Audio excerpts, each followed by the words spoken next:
welcome to Family Movie Night, where we'll be talking about what we watch for Family Movie Night. My name is Mike, and today we are talking about Scoob, which is the 2020 reboot of the Scooby-Doo franchise and Warner Brothers' attempt to start a Hanna-Barbera universe, which I thought could have been really cool. But they unfortunately released this movie at the worst possible time because this was a movie that was released right around the time that COVID really started to get bad. So they ended up, this just didn't go anywhere, unfortunately. But the premise of this is Scooby and the gang face their most challenging mystery ever, a plot to unleash the ghost dog Cerberus upon the world. As they race to stop the dogpocalypse, the gang discovers that Scooby has an epic destiny greater than anyone ever imagined. So, starring in this is some interesting new faces for some of the individuals for your main crew. So, Shaggy is voiced by Will Forte, Fred is voiced by Zac Efron, Amanda Seyfried, Daphne and Gina Rodriguez as Velma. You've got younger versions of all the kids as well. So, like McKenna Grace, Ariana Greenblatt, and Pierce Gagnon. So you've got a lot of those. But then you also have some interesting choices as well, because you've got Blue Falcon in here, voiced by Mark Wahlberg, Dick Dastardly, who I remember him from the like Hanna-Barbera racing cartoons. I don't know why that one specifically. You've got Ken Jeong as Dynamut, Tracy Morgan as Captain Caveman, Fred Welker is coming back for Scooby Doo, so that's definitely a plus for that because he is, an integral part to the Scooby Doo lore and the Scooby Doo history as well. So let's start with this. If this had come out, at an appropriate time where potentially more and more people could have seen this, uh, I still think I'd give this like a thumbs like middle or so. And I think the reason why is because it's trying really hard to set up a lot of different things and it's not focusing enough on Scooby-Doo and the characters.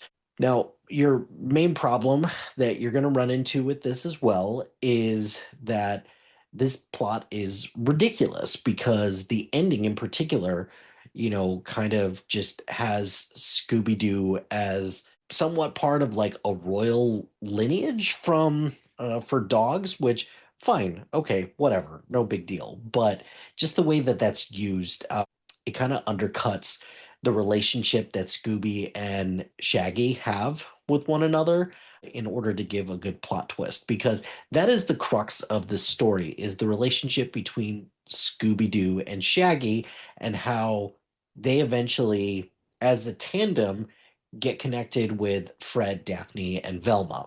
So just kind of seeing that origin and seeing that relationship build up, I thought was really cool. How they incorporate a lot of these other Hanna-Barbera characters was really great as well, but it is just a lot. And I think where I kind of drew the line and was like, this is way too much is when it got to like the Captain Caveman piece because I think the inclusion of Blue Falcon, Dynamut, and even Dee Dee Skies as well, who's played by Kiersey Clemens, those three included in here brought like a much more elevated element.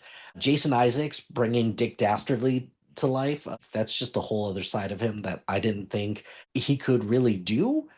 And the animation overall is fine, but I think this is trying to set up and establish this new world and how they're trying to make all of this stuff with Hanna-Barbera characters fit and flow together. It kind of reminds me a little bit of like DC a little bit and what they're trying to do. And they're trying to just incorporate all these characters in pretty early in the hopes that a lot of people are just going to understand who these characters are and why they're so important when you connect them together. At the end of the day, there's a lot of people who are going to understand who these characters are. Whatever, no big deal. But then you've got a lot of people out there who are not going to know who any of these characters are, and that sucks. And I know that's something that my oldest daughter was like, I don't understand who any of these characters are, but I'm having fun with it.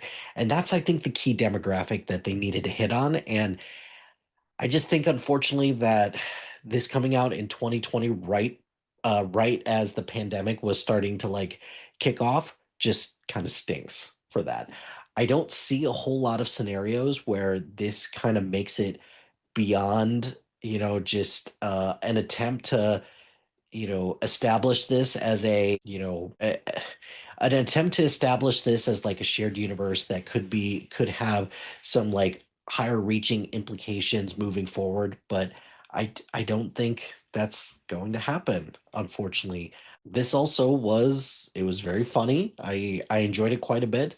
There is a scene where Shaggy is playing a bunch of lonely songs and he plays Show Me the Show Me the Meaning of Being Lonely by the Backstreet Boys, and my daughter loved it.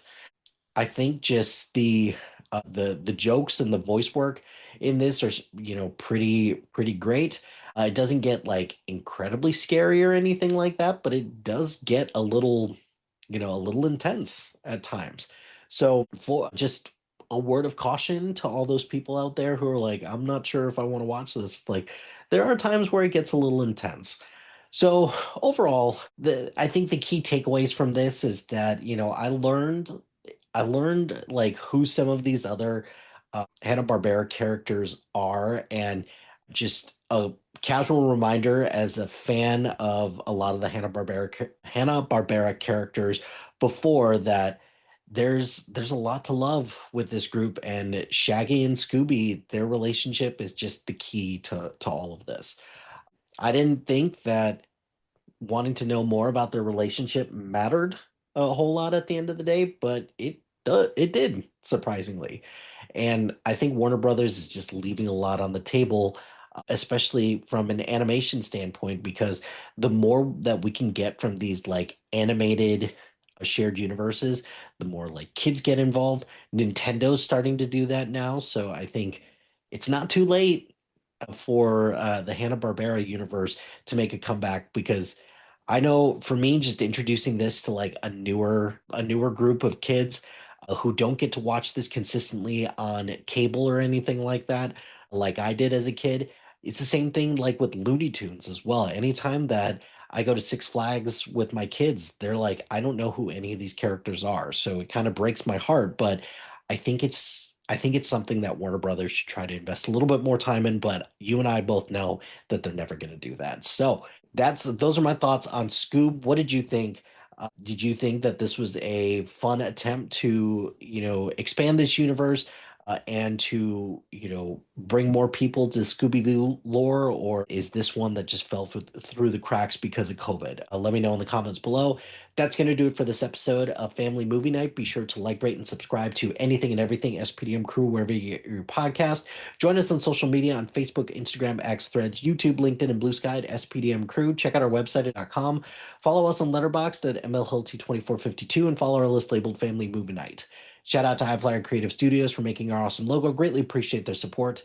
Check out the other shows on the SPDM Crew Podcasting Network. We've got a lot of great content. Really proud of the work that everyone's doing. So please check out the other shows on the network. And finally, if you've got a podcast idea or you're interested in being part of the SPDM Crew as a guest or collaborating, email us at spdmcrew@gmail.com. Until next time, happy watching, friends.